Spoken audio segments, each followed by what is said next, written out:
welcome. So you can make a bunch of money online exactly the same way platforms like Airbnb, Upwork, Fiverr, Zillow, Product Hunt are making every single year. And all these companies make money in a very clever way. All of them curate and aggregate the internet into centralized places. Airbnb aggregates housing. Upwork aggregates talent, Fiverr aggregates $5 cheap labor. You get the point, right? All these platforms curate and aggregate people, places, products, services, assets, whatever it is that you can curate and aggregate in one centralized platform, you can make money with. And all these companies are extremely successful, with a few of them being listed on a stock exchange and being worth over $1 billion.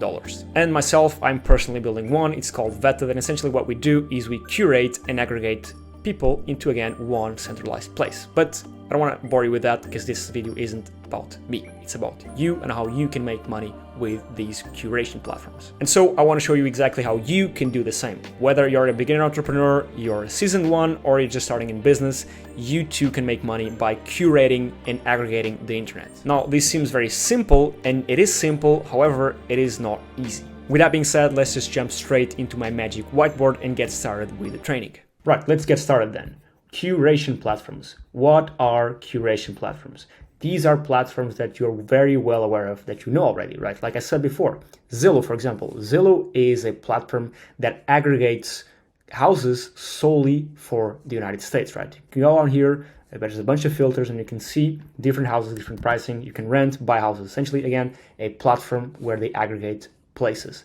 Upwork, I'm sure you know Upwork. Upwork essentially is a talent marketplace, so they aggregate people inside of their marketplace, right? Talent, right? Then you have, for example, Mentor Crews. Mentor Crews, similar to Upwork, they also aggregate talent, but they're niche down for mentorship. So you go on here and you can essentially book a call with any of these experts so you can buy people's time, right? So they aggregate people into one platform. Vetted, for example, this is my marketplace, similar again to Upwork, whereas Upwork, they aggregate every single type of talent, that's development in IT, AI, design, sales, whatever. Vetted is solely focused around SEO, right? That's a niche focus, right? Then you have Fiverr. Fiverr essentially aggregates people as well, talent, mostly $5 services. And finally, Airbnb, I'm sure you know what they are. They aggregate places, right? So these are the curation platforms, right? I'm sure you know all about these, right? They are curation platforms because they take things and they curate and aggregate them into one centralized place. Now, how do they work? Essentially, like I said before, curation platforms curate and aggregate the internet, right? And by internet, that can be anything you want. People, places, products, services, assets, information, the list goes on, right? For example, for information, these guys right here, they're called Nomad List, right? They're very niche down, right? Their niche is digital nomads, and they make $2 million a year, right?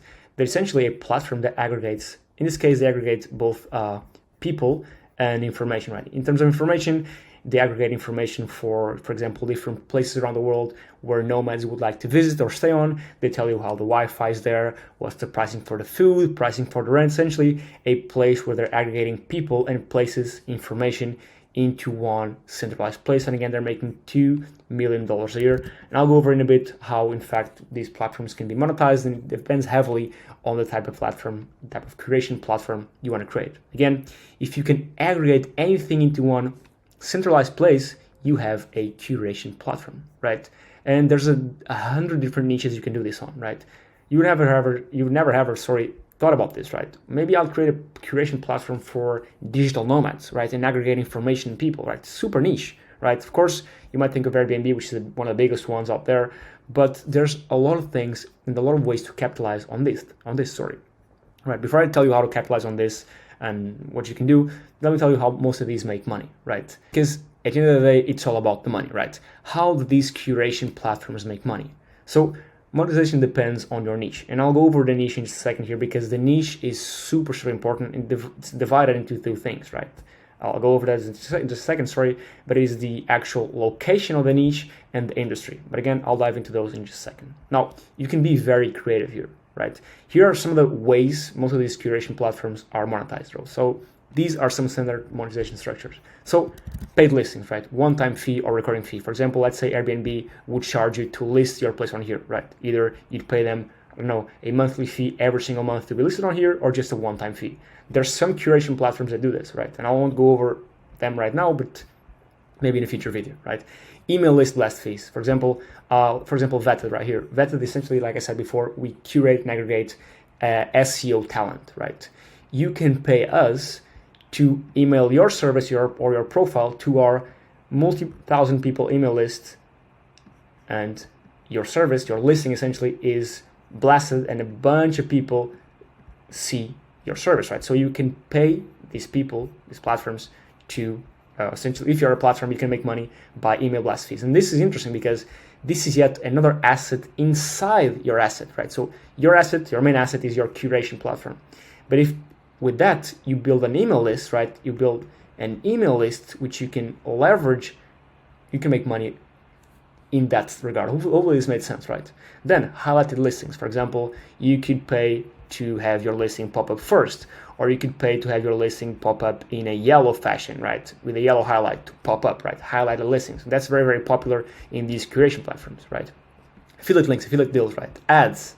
I mean, ads, pretty straightforward. Affiliate links, affiliate deals, you can have, for example, I don't know, on here, maybe an ad, right? This would be an ad. And Fiverr does this very well. And affiliate links, for example, on this one, you could click and you could go to an affiliate link about whatever it is, right?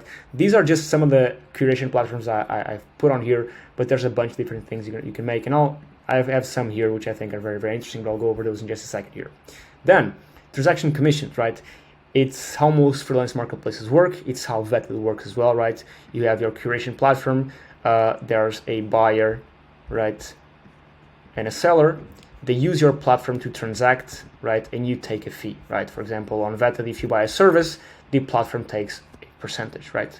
And it takes a percentage because there's an escrow and there's the whole safety of the platform. Airbnb, for example, they take a fee as well. So if you list your home here, if you list it for $800 a night, they'll take I think 15% fee, right? So that's how most marketplaces work. Withdrawal fees, for example, on Vetted, we charge a withdrawal fee. So if you want to withdraw your funds, we take $5. Memberships, right? One time or recurring. For example, this site right here that's making $2 million a year, they charge essentially for a membership. When you join their curation platform, their community, they'll charge you a one-time, I think it's $150 fee, right, to join, right? You can make this recurring if you want, right? To get access to the information you've curated in your platform, right, into the people you've curated in your platform, you pay a fee, right? And you can expand on this, right? You could have a platform where, for example, I've seen this before, right? Let's say you know how to do drop shipping or software. Let's do drop shipping, right? You create a drop shipping community or drop shipping aggregation site where you aggregate a bunch of different products, right? A bunch of different people that are masters in drop shipping, and you charge people a monthly fee to access your platform, to access the platform that you've carefully curated with, again, all these ones: people, places, products, services, assets, information, whatever it is that you want to curate, and aggregate into your own platform. Hopefully this is making a bit more sense now. Lead generation to members, pay per lead, connector matching fees. That's also how bad it works, right? So if you go to the platform, instead of it being a marketplace, we have experts on there listed, right? And once someone comes and makes and purchases, for example, a recurring offer from them, so a higher end package, once we're able to successfully connect the buyer with the seller, we then go out and manually take money from the seller. That's a bit more complicated one. I mean, there's a bunch of them. The list goes on. There's a bunch of ways on how you can monetize a curation platform. Now, what is the main benefit of these curation platforms? It's pretty straightforward. Is that they're extremely hard to disrupt. Once these platforms are up and running, they're very hard to take down.